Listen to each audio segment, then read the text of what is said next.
Andy. Andy!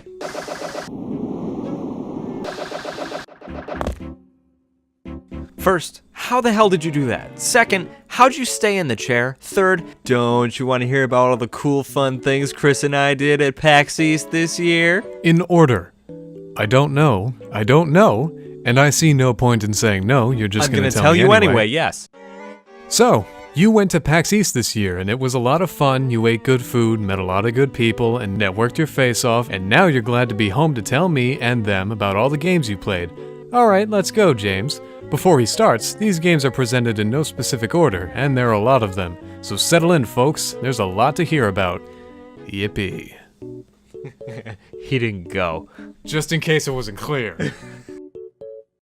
Sorcery is a team battle game that pits mages against each other in an attempt to break the other team's idols. To do that, grab the ball with R2 and then aim and chuck it in a direction. It'll bounce around the screen, now clad in your team's color, until it is stopped or hits the enemy team's idol and destroys it. It's a fairly simple game that is hard to master, and I look forward to seeing how this one develops. Dreams isn't so much a game as it is the YouTube of minigames that players create and share with everyone. The demo featured a dozen of these minigames created by both developers and early beta testers, and a lot of them were fun. One was just playing pool, but I broke it halfway through the demo and the 12 ball rolled over the hole and was permanently stuck floating in space several feet away from the table. It was f***ing hilarious. Either way, Dreams is fun and I can't wait to play others' Dreams when this game comes out. In a world saturated by apocalyptic platforming and side-scrolling games that are all desperately vying to be the next Dark Souls comparison game, this is not one of those. Yes, it's apocalyptic, but you're not playing as a dreary warrior trying desperately to, I don't know, fight a demon for its souls. You are a phone, woken up by other age-old technology-based characters to fight off an evil army of other technology-based enemies. Use your energy sword to steal their life force and add it to yours. Use your kunai to swing through each level, and use your guns to float. This is a great game, and it will be the next big platformer people talk about and may finally dethrone Dead Cells. Not likely. Here we have another platformer, but this one doesn't depend on your agility to dodge single-hit kill attacks. Oh wait, it does. But it does it in a multiplayer setting. You are a ninja, and it is your job to eliminate all other players using single-hit kill attacks with your kicks and other weapons that appear throughout the stage. Use the moving lights on screen to veil yourself, then sneak out, go in for the kill, and claim victory. This game looks like it'll take the party game scene by storm, and I hope it does because it is a lot of fun. I look forward to Andy crushing me in this game because I am not good at being sneaky. No, you're not. Oh look, another game I'm awful at! This game follows a samurai employed by a mysterious man who acts as his therapist and gives him drugs. Not only that, the therapist also gives the samurai targets to kill. Your job while playing as a samurai is to take these targets down and leave no witnesses, which means everyone dies. Slice through each floor to impress the people watching you, take down the targets, and avoid getting hit because if you fall, you gotta repeat the floor. Don't worry though, you can slow down time to reflect bullets, dodge around enemies, and activate traps to make leaving each floor covered in your enemy's blood much easier. Check this game out because it's gonna be big, guys. This twisted tale of an evil sorceress who turned everyone into dice follows one of 6 dice through a point-and-click RPG adventure game as they try to reclaim their humanity. The updated demo I got to play reaffirmed my suspicions that this is one of the greatest games I've ever played, and the demo is available on itch.io right now for you to purchase and play. I cannot recommend this game enough. Fight sneezing porcupines, space marines, Girl Scouts, become the warrior dice, jester dice, witch dice, or the other dice that you were meant to be, and fight for humanity. Speed Brawl is about a blood sport where teams of characters will kick enemy ass and race to the finish of each level. It progresses like an old school Double Dragon game where you can't move on until each enemy is defeated. Don't worry though, this game has no shortage of special attacks you can use to bring the beat down. Take down each and every enemy with you and a friend, then see how your scores stack up after fighting the final wave. This blood sport won't be spilling any of your blood as long as you move quick, fight fast, and last long. Did it! Now we can speak at normal speed. Oh. This easy-to-handle, simple-to-play game will test your ability to focus and to press 2 buttons while making as few mistakes as you possibly can. Use left or right on the control stick or the 2 buttons on the button pad to fight enemies as they come from the left and right sides of the screen. Block shuriken, dodge bullets, throw swords, and perform epic combos as you take down other stickmen and watch as their blood squirts all over the battlefield. Take down everyone, get 5 stars, then move on to the next level. All you need is 1 finger. By the way, I'm recording this one because James is a dink and forgot to. This quirky little game follows a community of cavemen that you can choose to grow or shrink at will by finding cavemen to colonize or having them fight monsters and die! It's a fun side-scrolling RPG that doesn't break gameplay to enter you into a battle. I'm not sure what the story here is, but some of the monsters you fight are gigantic and offer quite the challenge. I look forward to picking this one up and figuring out just what the hell is going on here. I'm not entirely sure what's going on here or why people are fighting, but the battle system is very reminiscent of Pokemon. In the demo, I was given a set of 6 characters and I had to fight another team of 6 characters. There are 3 types of damage in this game that each character will be strong or weak against: physical, emotional, and a third one. I had a fairly balanced team, and the team I fought seemed to have high emotional damage, so a great deal of my dudes died fast to moves that did extra damage. Oh well, this seems like an interesting game and I look forward to getting my hands on it. Sparklight is an adventure game that follows a girl and a robot traveling along the skies in their airship. Suddenly they experience some technical difficulties that cause them to crash land. Now the girl must find her robot under any circumstances because friendship. Also, the robot has another use. Sparklight is planned to be co-op. Player 1 controls the girl and player 2 controls the little robot. Very similar to how Super Mario Galaxy 2 handled cooperative play. That's totally awesome. I look forward to this one because I had a lot of fun with the demo. What do you do when robots take over the world? Hunker down. Save my cat while I wait for them to find me. What do you do when robots take over the world and steal your cat? Oh, I throw down. And that's exactly what you do in Super Crush KO. Punch, kick, shoot, and loot your way through dozens of robotic enemies to rescue your poor abducted kitty. Show those robots who's boss. Clank is a game about strategy, loot finding, and dragon avoidance. Dive deep into a castle and its depths to grab artifacts, fight monsters, acquire gold, and avoid a dragon as you work against other players to get the most points by the end of the game. Not only is it a dungeon crawling thriller, there are deck building elements which keep each character on edge and allow you to make yourself stronger and fight monsters. This is a great tabletop game, and we got the Acquisitions Incorporated Upper Management Pack to prepare us for the full AC Inc. release sometime in the fall. Woo! Next game.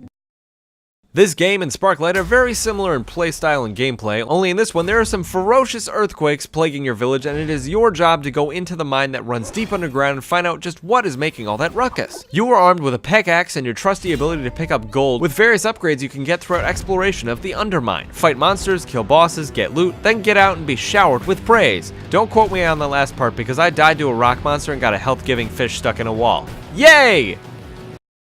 Dungeon Munchies follows the adventure of a resurrected man learning the ways of a long-deceased chef after she resurrects him from the dead. She then demands you go through this huge dungeon to get bits of enemies for her various recipes. Well, as you can expect, the inhabitants of the dungeon aren't okay with this idea and decide to fight back. Do whatever you have to impress the chef, make her recipes, and get through the dungeon because she's kind of impatient. Count your blessings. Now unleash them. Orcs are in your way and you get to cut them down in this free, online multiplayer Souls-type game with multiple classes and on-screen combo system to help you attack effectively and efficiently. The demo we played featured new classes as opposed to the Berserker one with an axe. There was a knight, an archer, and a cleric, which I got stuck with. The cleric sucks and I hate it. I much prefer the Berserker with his abilities to run in and destroy enemy ankles. Either way, cut through the orc hordes and bless yourself as you fight with friends to figure out what caused this strange orc uprising. Yes, this. Theek Nordic isn't dead to us. After the absolute travesty that was Darksiders 3, Theek Nordic gave us a look at their next game, Biomutant. The demo was absolutely fantastic. You start by picking your stats. Want to be strong? Then you can't be smart. Want to be smart? Then you can't be strong. Want to be quick? Then you can't be huge. Want to be huge? Well, no stealth for you. You also pick your color and the fluffiness of your fur. Then you charge into this massive world made of larger-than-life plants that look like grasses and flowers just sized up. The combat is great and rewards keeping a combo going with a powerful attack, and as you progress you will earn new weapons and mutations that give you different ways to lay waste to your enemies. All in all, this is a great game and shows the kind of effort and fun Theek Nordic can put into a game. It's great, really good, 10 out of 10 would do again. Rad is the raddest game I've ever played. You are a human, and you constantly mutate in the weirdest ways. You'll grow a snake head, you'll grow a crab leg, you'll get a huge brain that pops out of your head. Some of these are unsightly and hard to look at, but they'll offer some of the coolest abilities. My demo gave me a super brain that allowed me to control the other mutant enemies I was fighting. I'm not sure what the point of the whole game is, but the demo had me find some statues, shoot a laser at a bigger statue, and fight a boss. Jimmy, if you're watching this, I want you to know that this is the Jimmiest game I've ever played, and I think you need it in your life. Alright, moving on. this game looks pretty sweet. The demo pit 4 characters and giant robots against each other to fight it out and see who could get the most points. You pick your robot, then you jump back into the battle each time you die and score points by getting more kills. I was also informed there would be a single player campaign and local online multiplayer. It'll be interesting to see how this one develops, and I look forward to grabbing this one when it comes out. From the mind of Justin Roiland and his game company Squanch Games, he brings us another VR adventure with Trover Saves the Universe. You are an alien that sits in a chair its whole life. You fly around in that chair your whole life. What a life. Anyway, the universe is in danger and they all blame you because the evil overlord Gurkhan stole your dogs and put them in his eyes. I don't really understand the story, but the demo wasn't there to explain it. It was there to show me how awesome this game is gonna be. And it's gonna be. You control Trover as he takes you through the universe to save the universe. Fight things, break things, kill things. Then when you get bored, listen to Justin Roiland rant in his many voices. Seriously, each character interaction could go on forever because they just let Justin keep going and going and going and going and going. But that's great for us because we get more Rick and Morty voices. Yay! Look forward to this one on May 31st on the PS4. I don't know what the story is here or what the title means, but you play as the girl on the logo and you go around this dungeon and fight a ghost. I'm not sure that's the whole game, but that's what the demo had me do. I went through a dungeon without a map, fought some enemies, and then fought a ghost. I highly recommend speeding up the ducking animation because the way it goes, you're waiting a full half second before the character actually ducks, which means you can't dodge attacks. Oh well, at least the controls were tight and maneuvering around the area worked really well. This one should be fun. James, I noticed you crossed out a few games on here.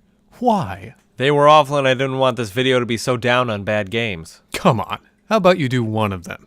Oh, what about this one? The one that has to be the worst collection of words to make a title ever? Yeah, that one, using the joke you stole from Chris. Ugh, fine.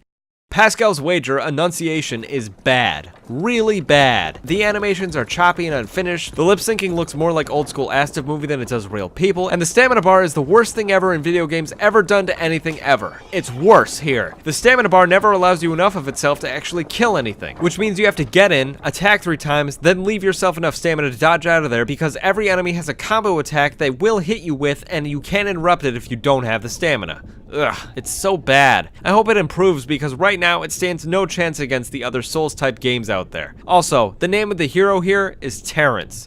Terrence? Who names their hero Terrence? That's maybe a step above Keith for worst name ever. Maybe. Not by much though. Alright, let's move on to the next one called Darksburg? Oof, we'll be skipping that one too. Fine. How about... No! This Quake-like game has you running around this wide open area in stunningly low resolution, for aesthetic I guess, and shooting demons with guns you find along the way. Start with your chainsaw, find a pistol, a machine gun, a fang gun, and an explosive blob shooter. After that, you know what to do. Shoot f***ing everything. Also, take the red vials on the floor because those heal you. I'm not sure what the end game is, but it was fun to play and I hope we see more of it. The people who brought you Flint Hook are back at it again, and this time they brought a lot of Blaster Master Zero's ideas with them. They are in no way partnered, but I get a lot of BMZ vibes while playing Panzer Paladin. You are a squire, you can pilot a giant robot, and that robot fights demons. You can jump out of your robot at any time to take down things with your whip, but I don't recommend it. Inside of the giant robot, you can pick up swords, clubs, whacking sticks, and other things to beat down demons and add them to your inventory of sorts. My favorite part is the ability to throw these weapons. You will cycle through each weapon you have in order until you finally run out. Fret not though, because you can fight things with your fists. Man, this one is gonna be good. Here we go. Yoshi's Crafted Worlds demo seems like a great blend of the past things we love about Yoshi, his egg-throwing, flutter-jumping self, combined with new abilities, like the power to hit things in the background, which makes me very happy. Also, cooperative play returns. Also, one of the most frustrating parts of Yoshi games was fixed. Remember way back when aiming Yoshi's eggs, the reticle would move around the screen, up and down, making it hard to aim at anything, and you'd end up wasting all your eggs before actually making any progress. That's gone now! You can freely aim your eggs, guys! You have 360-degree throwing power. Hit paper sheep, hit shy guys, hit clouds, hit other clouds, hit the secret clouds. Nothing is safe from your eggs. This is a light and fun adventure that I've probably bought by the time this video comes out, and I'm excited to play it. And those were the games I got to play at PAX East 2019. I omitted most of the awful ones because that's not fair to say. Sounds like you had a lot of fun. So, now what are you gonna do? Oh, sleep. For 5 months until PAX West, then wake up and do it all again. You should come with us this time. I don't know. I like vicariously living through experiences. Animal Crossing might be there. Get the time machine.